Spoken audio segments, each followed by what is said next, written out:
تعرفي ان الحاجات دي مهمة قوي في الشتاء. لو انت عايزة بقى يكون معاكي سشوار ومكوى جامدين جدا جدا وكمان عن تجربة، كملي معايا الفيديو لحد الاخر. يا اهلا وسهلا، ازيكم؟ عاملين ايه؟ وحشتوني قوي قوي قوي. على فكرة النهاردة انا بقالي اسابيع والله العظيم عايزة اقعد القعدة دي. انا بقالي اسابيع عايزه اصور في الاجازه، ولكن انا ما صورتلكمش في الاجازه غير كام فيديو صغيرين جدا. حقكم عليا. النهارده فيديو بمناسبه عيد الحب.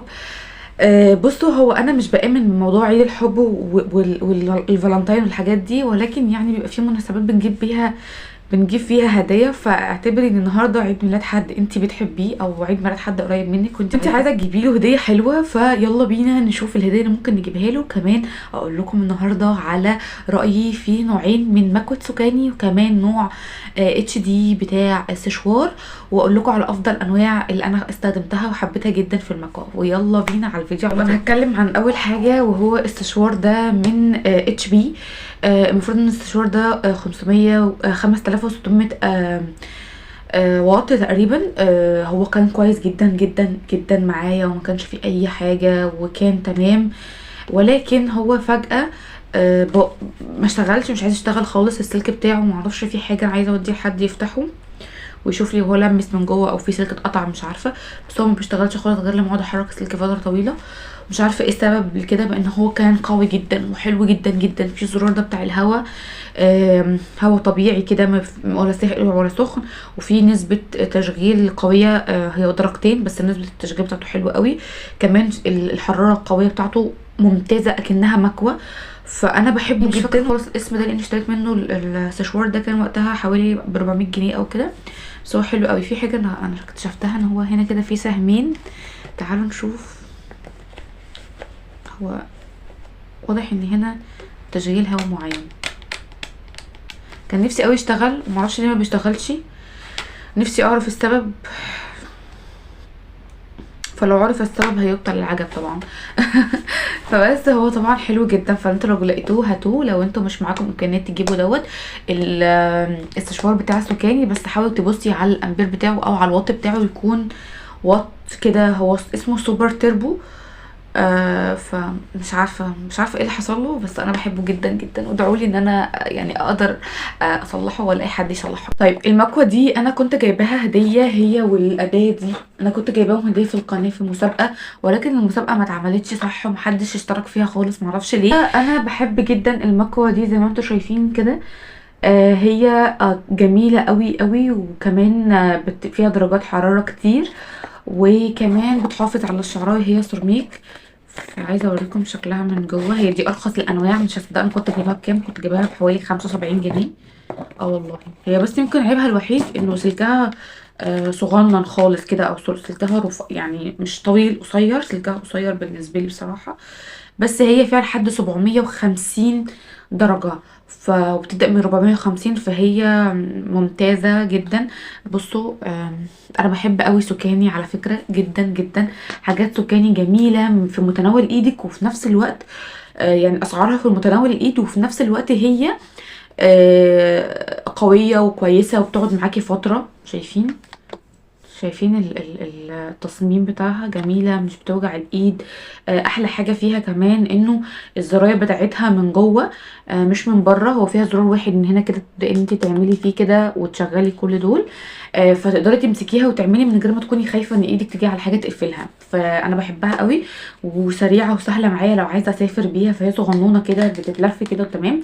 بس نصيحة مني، السلك بتاع اي حاجه عندك، سواء سشوار او مكوى، اي جهاز، بلاش انك تقعدي تلولويه كده عشان هيبوظ، وممكن اي سلك من جوه يفصل، ان كل ده سلوك رفيعه. فخلي بالك. دلوقتي نيجي للطب بتاعتنا، وبرده هي من سوكاني، وهي اكبر واقوى من المكوى التانية. انا دي اللي انا كنت جايباها في جهازي اهي، سوكاني اهي.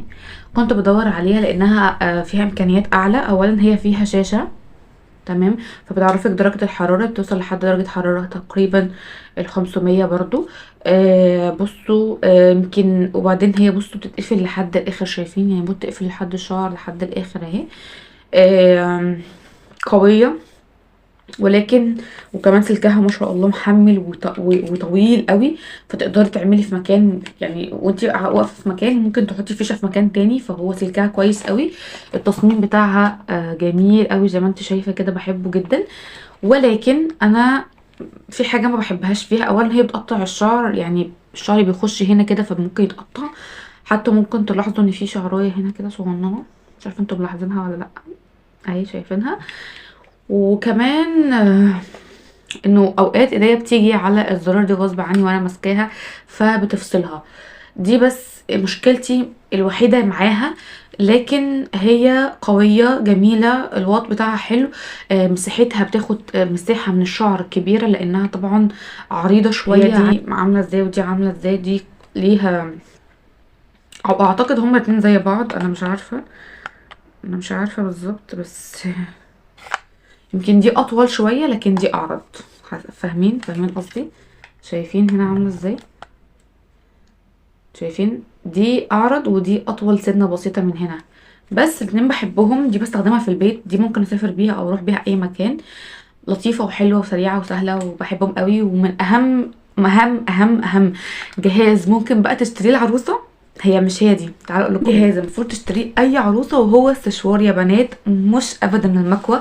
ليه السشوار اهم جهاز المفروض العروسه تشتريه وتبديه عن المكوه؟ اولا السشوار ليه خصائص كتير قوي وليه شغل كتير قوي غير المكوه تكوي لك شعرك او هتفرد لك شعرك فقط لا غير. لكن السشوار بينشف الشعر وبيدي فرد للشعر، وكمان ممكن يعمل لك فوليوم للشعر، وممكن يعمل لك كمان يشتغل زي على الحمام الزيت اللي بتعملي في شعرك، انك تعملي حمام زيت وتسشوري شعرك كده من فوق. فهو ليه طرق استخدام كتير، لكن المكوه ملهاش طرق استخدام كتير. المكوه هي بتفرد الشعر فقط لا غير، بتعمل لك فوليوم ليه، بتعمل لك ويفي، بتعمل لك اللي انت عاوزاه او كيرلي. ولكن ده ليه خصائص تانية، فهو انا بحبه اكتر.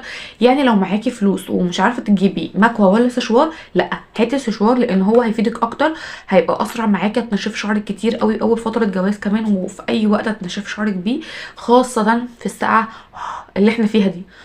انا بقي بيطلع بخار من كتر الساعه. ف بس ده اللي انا كنت عايزه اتكلم فيه النهارده. تعالوا اقول لكم بقى ازاي نعمل مكوه وسشوار من غير ما نبوظ ونقلب فروه الشعر، فروه الراس او الشعرايه ذات نفسها، طرق بسيطه وسهله ومعتمده عليها جدا وما بوظليش شعري ولا مره. يلا بينا. طيب انتوا كنتوا اكيد فاكرين ان انا هجيب معايا منتجات كتير قوي بقى وحاجات كتير هنستخدمها، ولكن كل اللي طالباه منك هما حاجتين مهمين جدا. قبل ما تعملي شعرك تكوني غسلاه كويس، وتكوني عامله حمام كريم فتره كويسه قوي قوي قوي. وحطي كلمه قوي دي تحتها 100 خط. اهم حاجه حمام الكريم قبل فرد الشعر، وبعدين تسيبيه طبعا ينشف كويس، وبعدين تبداي تفردي شعرك عادي. ولكن قبل فردة الشعر ديت في خطوة مهمة جدا، وهو السيروم او بديل الزيت او الكريم اللي هيقدر ان هو يحملك الشعر بتاعتك من الحرارة، بحيث ان هو ما يفقدهاش البروتين والكرياتين اللي موجود فيها من الحرارة، وفي نفس الوقت تفرد لك الشعرايه، وفي نفس الوقت تبقى شكلها بتلمع وجميلة ولطيفة وحلوة. بس ما تكونش يعني ما يحصلهاش تلف وما يحصلهاش خشونة وما تتقطعش. فلازم تستخدمي واقي حرارة. واقي الحرارة دي في انواع كتيرة جدا رخيصه، وان شاء الله ابقى انزل لكم شورتس صغيره بالانواع دي. بس كده يا حلوين، ده كان فيديو النهارده، يا رب الفيديو يكون عجبكم. لو بتشوفوني على الفيسبوك ما تنسوش تحطوا لي المتابعه للصفحه وكمان لايك، ولو بتشوفوني على اليوتيوب ما تنسوش سبسكرايب للقناه وبرده اللايك. واشوفكم على خير ان شاء الله في فيديو جديد. بحبكم قوي قوي، باي باي.